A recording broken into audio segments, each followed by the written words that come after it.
High friends welcome to my channel आमी सोमा रंधनशैली और bulging चैनले सबाइके स्वागत। आज आमी आपनादेर संगे अतुलनीय स्वादेर चिंगड़ी माछेर एकटी रेसिपि शेयर करब। आशा करछि रेसिपिटी आपनादेर भालो लागबे। এই রেসিপির মধ্যে কোনো আলু আমি ব্যবহার করিনি, তাই ডায়াবেটিক পেশেন্টদের জন্য এই রেসিপিটি একদম আদর্শ। রেসিপিটি ভালো লাগলে লাইক শেয়ার এবং কমেন্ট করবেন। চ্যানেলটি সাবস্ক্রাইব করে পাশে থাকার অনুরোধ রইল। তাহলে শুরু করছি আজকের রেসিপি। এই রেসিপির জন্য প্রথমে লাগবে লাউ শাকের ডাঁটা। আমি ছোট ছোট টুকরো করে ডাঁটাগুলোকে কেটে রেখেছি। আর লাগছে কাঁচা টমেটো আর বেসন। এর সাথে লাগছে চিংড়ি মাছ। আমি চিংড়ি মাছের খোসা ছাড়িয়ে পরিষ্কার করে ধুয়ে বেছে রেখেছি। 500 গ্রাম চিংড়ি মাছ নিয়েছি। ধুয়ে পরিষ্কার করে রাখা চিংড়ি মাছগুলোকে ম্যারিনেট করে নেব। প্রথমেই দিয়ে দিলাম নুন, সামান্য হলুদ আর সামান্য পরিমাণে গোলমরিচের গুঁড়ো। এরপর এর মধ্যে দিয়ে দেব কয়েক ফোঁটা পাতিলেবুর রস। ম্যারিনেশনের সময় পাতিলেবুর রস ব্যবহার করলে ম্যারিনেশনটা খুব সুন্দর হয় আর এর মধ্যে মাছের গন্ধটাও কিছুটা কেটে যায়। ভালোভাবে মিশিয়ে দিলাম। এরপর এটাকে 10 মিনিটের জন্য একপাশে রেখে দেব। এছাড়া একটা বড় সাইজের পেঁয়াজকে এরকম স্লাইস করে লাচ্চা করে নিয়েছি আর টমেটোগুলোকে স্লাইস করে কেটে রেখেছি। এইভাবে আমি তরকারির মধ্যে এগুলোকে ব্যবহার করব। আর দুটো কাঁচা লঙ্কা নিয়ে নিয়েছি। মশলা হিসেবে নিয়েছি 1 চা চামচ কালো সর্ষে, 1 চা চামচ পোস্ত, সামান্য আদা আর দুটো কাঁচা লঙ্কা। এগুলো মিক্সিং জারে ব্লেন্ড করে নিয়ে একটা স্মুথ পেস্ট বানিয়ে নেব। এবার এই পেস্টের মধ্যে আমি মিশিয়ে দেব সামান্য পরিমাণে হলুদ আর সামান্য পরিমাণে লাল লঙ্কার গুঁড়ো। এগুলো একসাথে মিশিয়ে দিলে পরে মশলার মধ্যে এগুলো আর ব্যবহার না করে একটা পেস্ট বানিয়ে নিলে খুব সুবিধা হয়। মশলার পেস্ট রেডি হয়ে গেছে। এরপর বেসন দিয়ে একটা ব্যাটার বানিয়ে নেব, যেগুলোতে ছোট ছোট বড়া বানিয়ে আমরা তরকারির মধ্যে ব্যবহার করব। পরিমাণ মতো নুন দিলাম, হলুদ, সামান্য লাল লঙ্কার গুঁড়ো, কালো জিরে সবই অল্প পরিমাণে দিচ্ছি আর দিচ্ছি সামান্য আদা রসুনের পেস্ট। এই সব মশলাগুলো দিয়ে পরিমাণ মতো জল দিয়ে একটা ঘন ব্যাটার তৈরি করে নেব, যাতে আমরা বড়াগুলোকে সুন্দরভাবে বানিয়ে নিতে পারি। এই ব্যাটার দিয়ে আমরা ছোট ছোট সাইজের বড়া বানিয়ে নিয়ে তরকারির মধ্যে ব্যবহার করব। ব্যাটার রেডি করে একপাশে রেখে দিলাম। ফিরে আসছি 10 মিনিট পর। কড়াই গরম করে নিয়ে এর মধ্যে দিয়ে দিচ্ছি 2 টেবিল চামচ পরিমাণ সর্ষের তেল। সর্ষের তেল দিয়ে এবার বড়াগুলোকে রেডি করে নেব। একটা স্পুনের সাহায্যে এইভাবে তেলের মধ্যে ছোট ছোট সাইজের বড়া আমরা বানিয়ে নেব।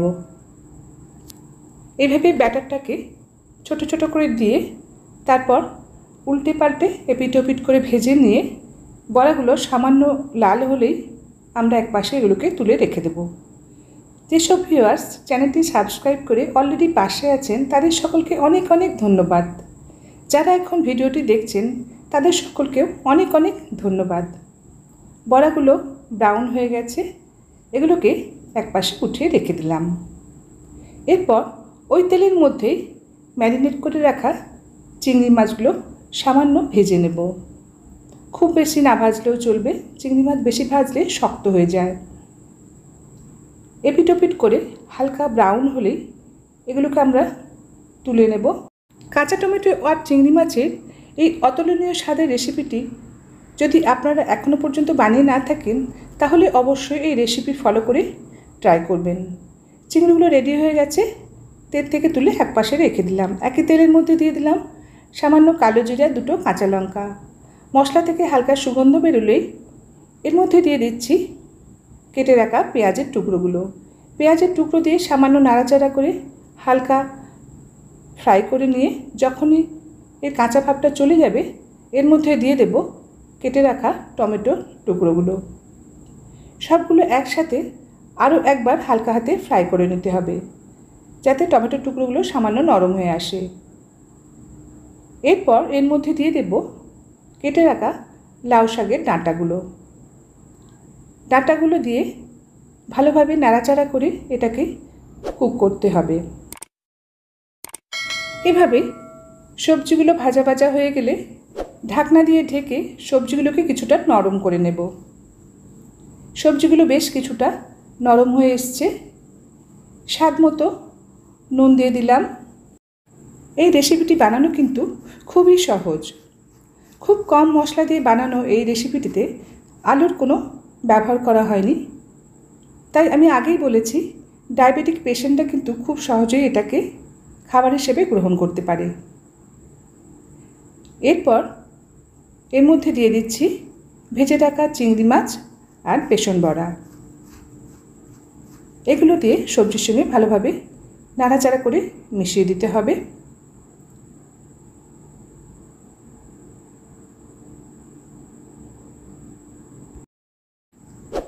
এরপর এর মধ্যে দিয়ে দেব বানিয়ে রাখা মশলার পেস্ট। এর মধ্যে হলুদ লঙ্কা সব কিছুই কিন্তু মেশানো আছে। মশলার পেস্টটা দিয়ে সবজিটাকে আবারও কিছুক্ষণ হালকাভাবে কষে নিতে হবে। মশলা ধোয়া জলটাও দিয়ে দিলাম।